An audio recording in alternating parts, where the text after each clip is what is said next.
Assalamu alaikum wa rahmatullahi wa barakatuh. Ahlan wa sahlan wa marhaban bikum, and welcome to the technology show on Salam Media TechByte. My name is Faizel Patel. Inshallah, I will be in your company until about 7:30 this evening.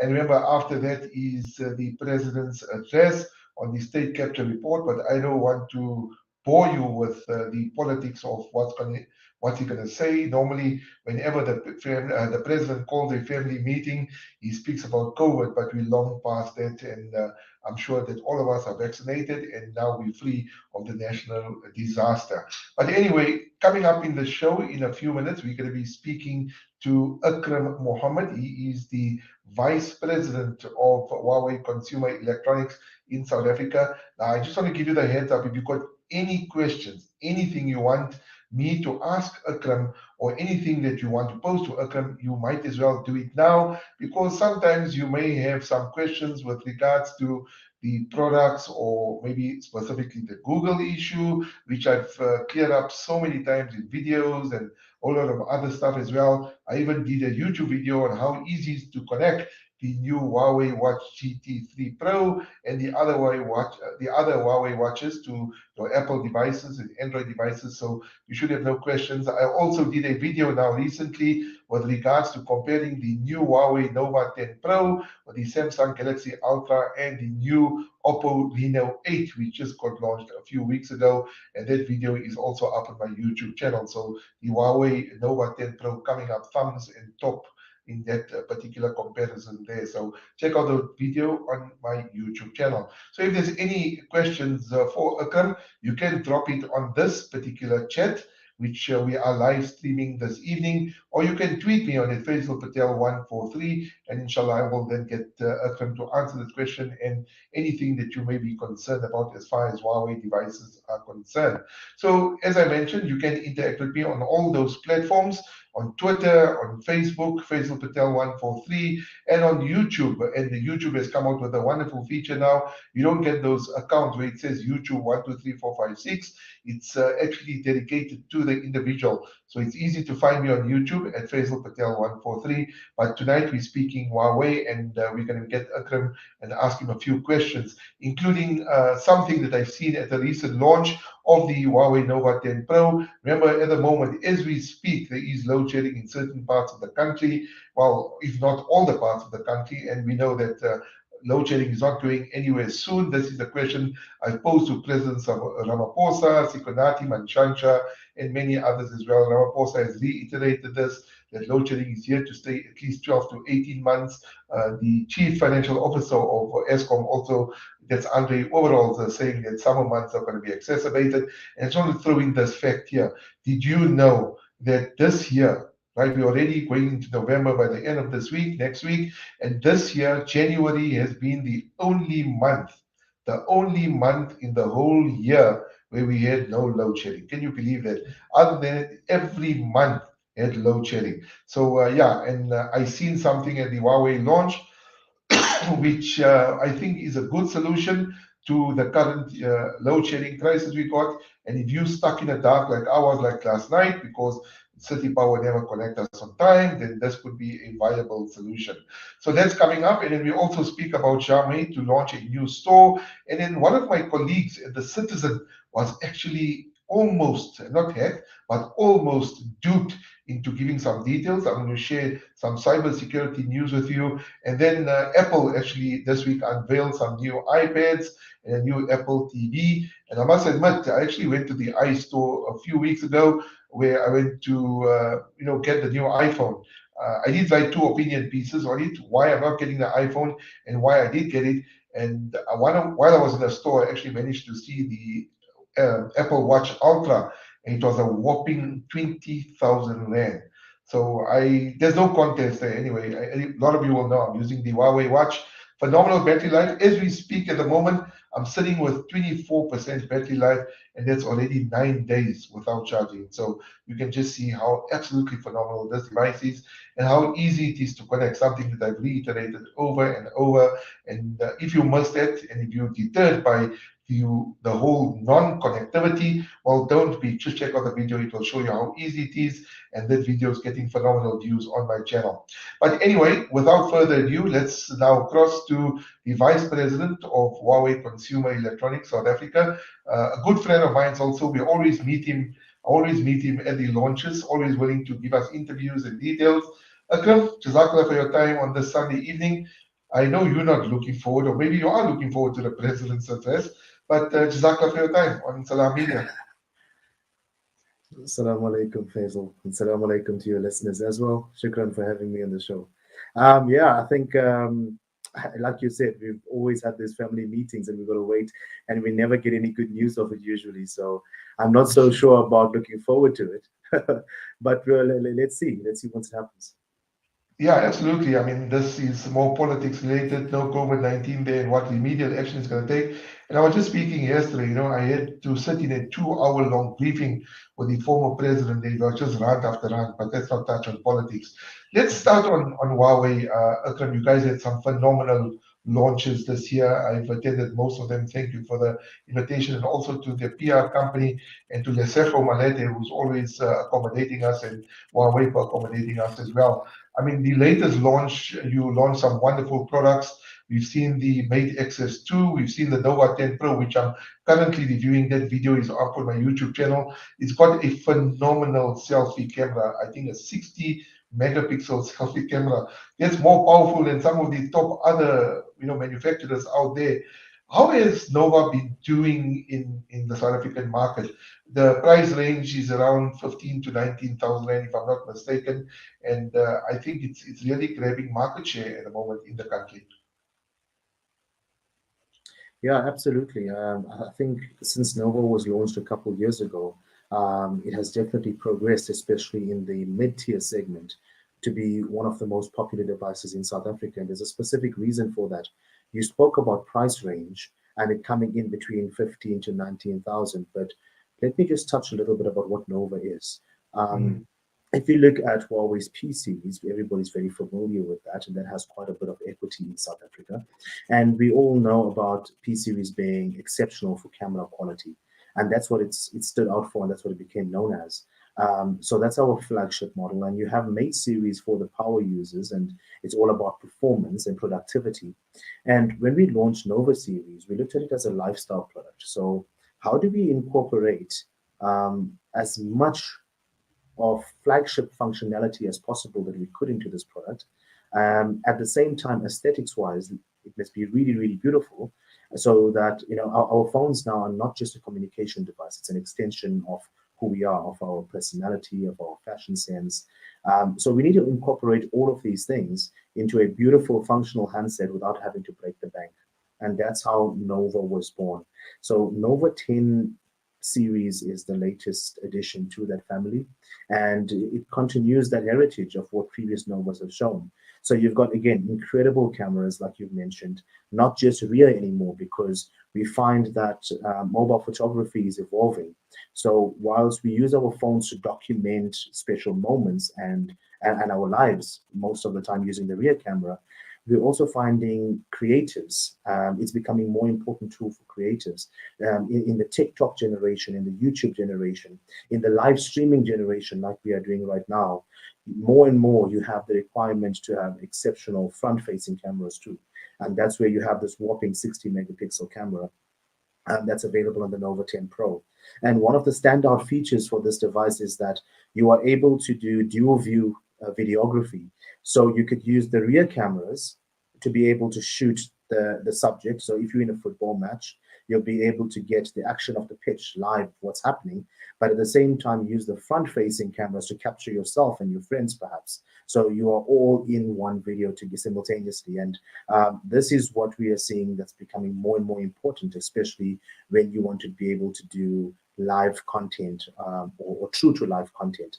And this is exceptional. And you spoke about our watches earlier on having exceptional battery power and battery life. This is also important when you are consuming so much of media on your mobile device. So it has a massive 4,500 milliamp battery, but we also have 100 watt supercharge capability. So you can be able to, from 20% to 80%, charge up your phone in just 10 minutes. and completely charge it to 100% in around 20 minutes. So this is really exceptional, especially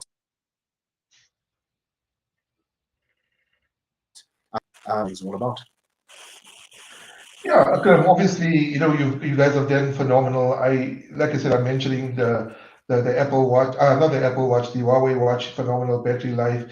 And the one aspect of the whole seamless connectivity I love about the Huawei is, and I've always spoke about this, is if you've got a Huawei computer and if you've got a Huawei phone, you can just slide a video or you can slide a picture right across. I mean, it is like just absolutely, it's not like a cloud thing, and when I played with around and I took a video and I shared it to my Twitter handle, it's like using one tablet and just sliding it from one side to the other side. So that is absolutely amazing. And I taken some video on the Huawei Nova 10 Pro, and it's absolutely amazing. I use the cloud services for Huawei. But let's discuss something that's very important at the moment.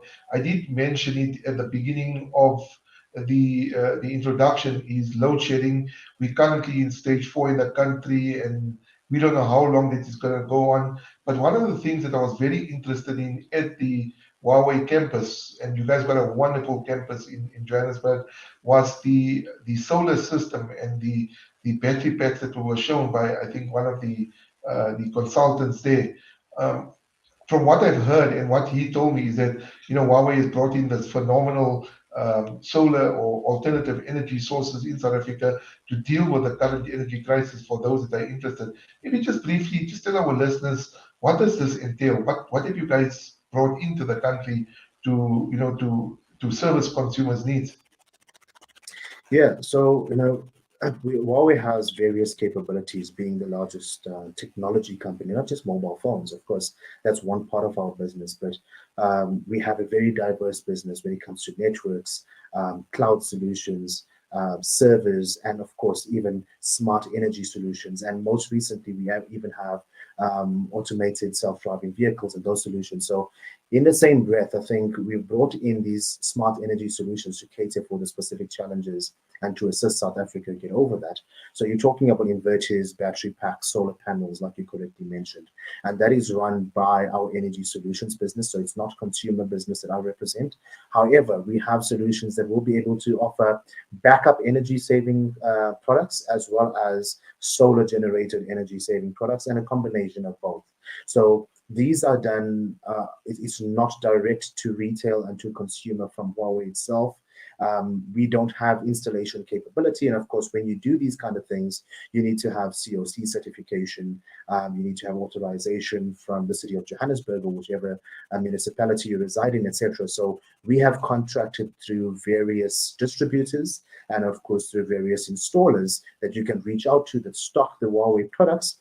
And our solutions at the moment are very similar to Tesla's Powerwall, and we are looking to bring in a variety of more affordable entry-level products in the future as well to reduce the barrier to entry. So yes, speaking to the likes of Mustech, etc., that is some of the one of the distributors that we work through. You'll be able to get pricing and more details around the solutions. Right. Another thing that I want to touch on, obviously, Akram, I use one of your routers at home, and the connectivity is absolutely awesome. It's the router AX3, and this is absolutely capable. I love the look of the router. I haven't seen any router with a square design and such aesthetic design. One of the things that I spoke to Newsroom Africa about, and I'm sure that segment aired this coming Sunday, was with regards to data, obviously the connectivity. And one of the things that I realize is that whenever people sign up with the internet companies with regards to fiber and that sort of stuff, you get a standard router which doesn't do much, then you have to get a Wi-Fi extender. How has the internet connectivity or mesh system, the routers, been doing in South Africa as far as Huawei products are concerned? Oh, it's been doing exceptional. I think Reuters specifically, we are still one of the largest networking company in the world. So Mhm. although the numbers have changed in the mobile phone side, As a networking technology company, we're still number one, and specifically in South Africa, we still supply the most amount of routers, etc. So that business has been really, really great for us for over a number of years, and it's purely because of the sheer quality that you've mentioned. It's not just design aesthetic, but the experience that we have in this space allows us to bring great products that's going to be providing exceptional connectivity. And one thing you need to know about, especially when it comes to routers, it's not just about who has the fastest speeds. I mean, I think everybody right now is going, and all manufacturers are trying to compete to say which router is faster, which one offers the best kind of, how many gigabits per second downloads. But and of course, this is important and we will push that. But when it comes to experience, especially for productivity and the amount of data we're consuming now, working from home, playing from home, studying from home, all of these things, and you've got multiple devices connecting to them, is to be able to reduce latency. And I think this is really important, especially when you have multiple device connectivities. If you are using it in quite a large home, you have multiple barriers and many walls, or multiple story homes, and you want it to reach throughout your house. This is very, very important to see how does it penetrate, how well will it penetrate through those walls, how can it provide coverage throughout your area, and how do we reduce the latency that is most important, so you're getting seamless instant connection without any lag and any drop off. And I think this is what we've managed to achieve, especially with the AX series as well as our Wi-Fi mesh systems, and that's why they're proving to be so popular. Another question that comes to mind, and before we conclude on this wonderful conversation, is that when you ascribe to the Huawei ecosystem, which is phenomenal, I mean, the new watches run it as well. And a lot of people are worried about the number of apps that's on the Huawei app gallery. I know I've seen our own website, The Citizen, on the Huawei app gallery, and most of, if not a lot of the apps that people are currently using in South Africa on the app gallery. Are we going to see any big names coming in the app gallery soon in the future? I think it's a tough one to answer when you say big names, because if we look at, I mean, what do we consider big names? We put our priorities on fintech, financial solutions. All the big names in South Africa are there. If you look at travel and leisure, all the big names that you'd expect are available on App Gallery. Lifestyle applications, insurance services, educational applications. Where you find perhaps certain restrictions on or not available on App Gallery directly would be perhaps with some American apps, and we know the American situation is a purely political one, so unfortunately as a business we can't overcome that. But via Petal Search we have provided solutions, so within App Gallery you'd have a link to be able to download WhatsApp or Facebook as an example, and still have it available on your Huawei phone. I think what most people fail to realize, or sometimes we are very, very concerned with what we read in the media, and we think, well, you know what, if I purchase this phone, these apps are not, I won't be able to access them. Huawei phones are still Android based. We have the EMUI customization over that, of course, with HMS for the APIs and the kits. But by virtue of it being an Android device, and Android is open source, Android APKs will work by default. The key differentiator is if it requires any Google APIs, specifically, so if it's calling for location services, if it's calling for push notifications, that is when that specific developer needs to integrate with Huawei's APIs, and that's what HMS is. And we have rolled that out drastically to the stage where we are now, and we have hundreds of thousands of applications that have been integrated with Huawei HMS. So what consumers need to know is the major shift is that we don't have Google Play Store, you now have Huawei's App Gallery. And if we are fair to ourselves as well, I'm not sure how many applications you have on your phone, Faizel, but most people average between 20 to 50 or so. Of course, yeah. I have, and maybe it's a bit of an extreme or exceptional case, but I'm running about 120, and all of those 120 are available on App Gallery.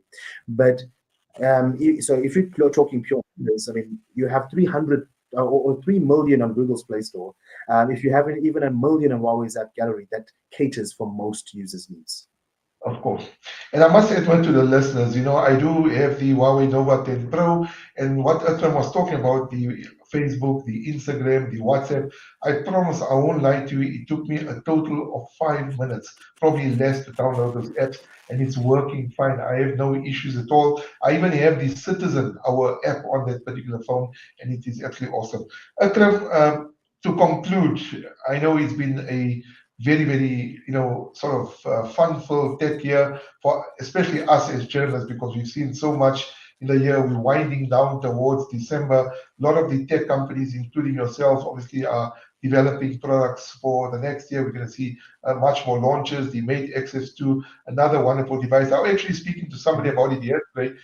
I remember during the interview, I asked you, I said, where's the case? Because I'm worried it might get scratched. And you dropped it in front of me.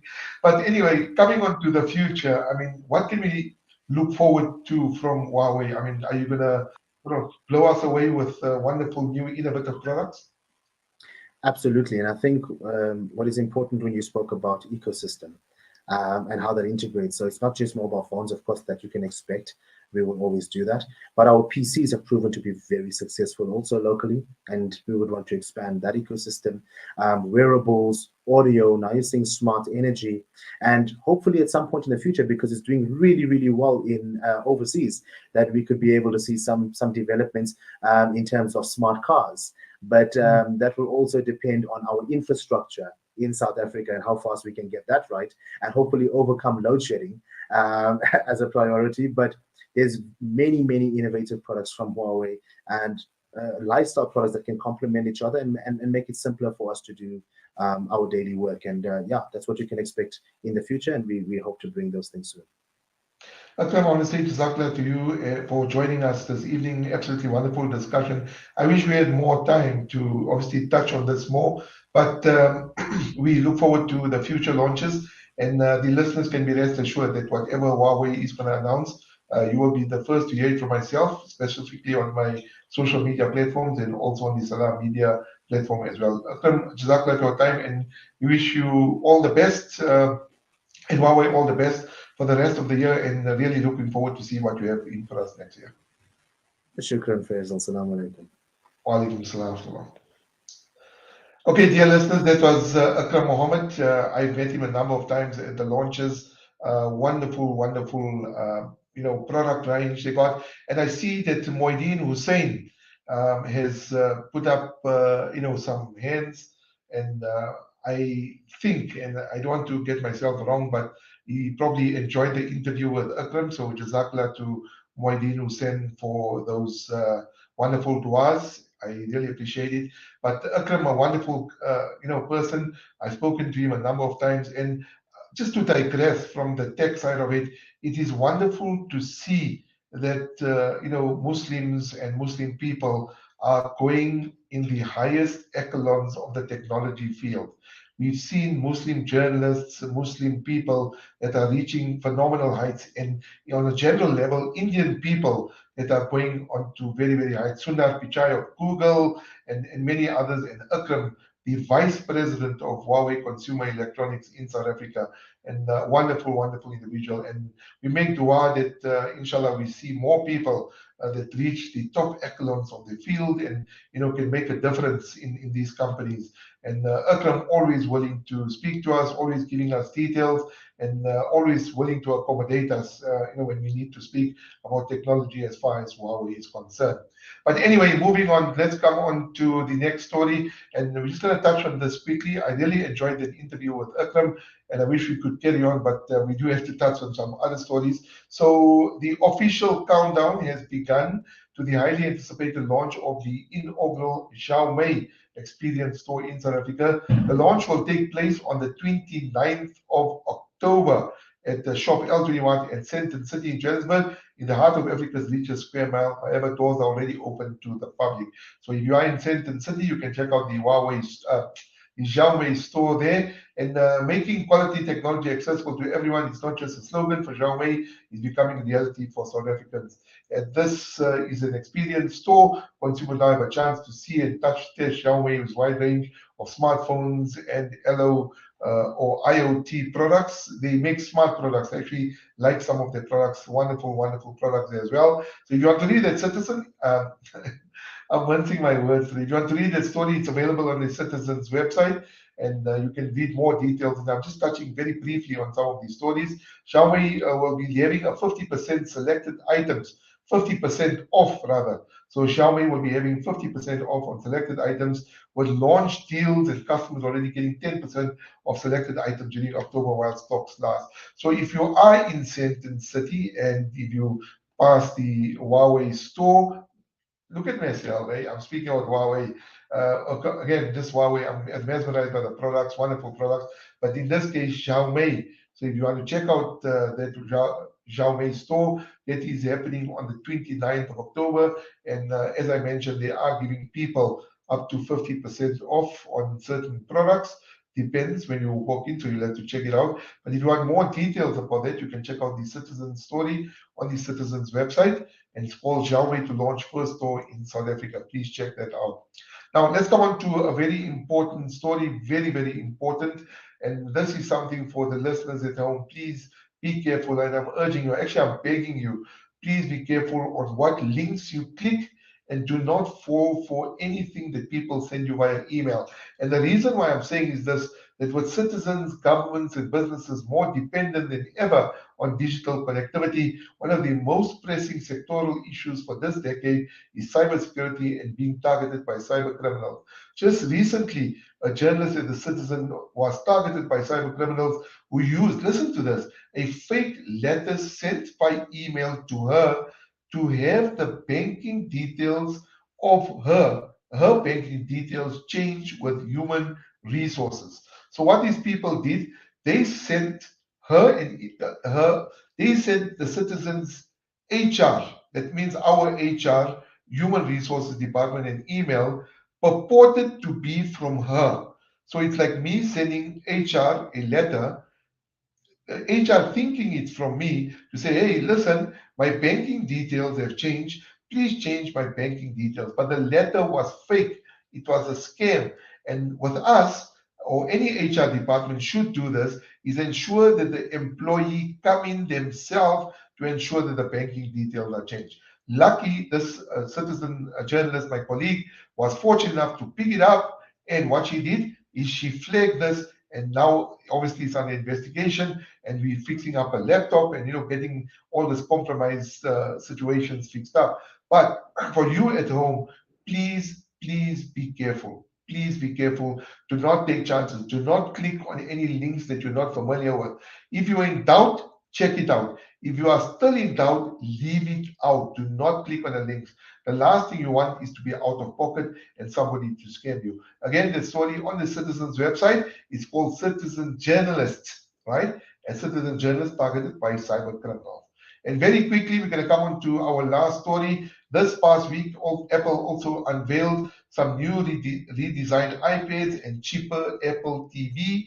Well, you can read about that also on the website. So the iPad, there's a new iPad and a new iPad Pro. Pricing is quite, well, I don't know, when it comes to Apple products, we still have to take duties into account. So the new entry-level iPad costs around $449, comes out to around 8,100 Rand. And they also launched an iPad Pro, and that one is a little bit more expensive. It comes out to $799. You get around 14,000 Rand. And for the iPad 12-inch, comes out to 43,000 Rand, depending on the storage. And they also released some accessories. It's a Magic Keyboard.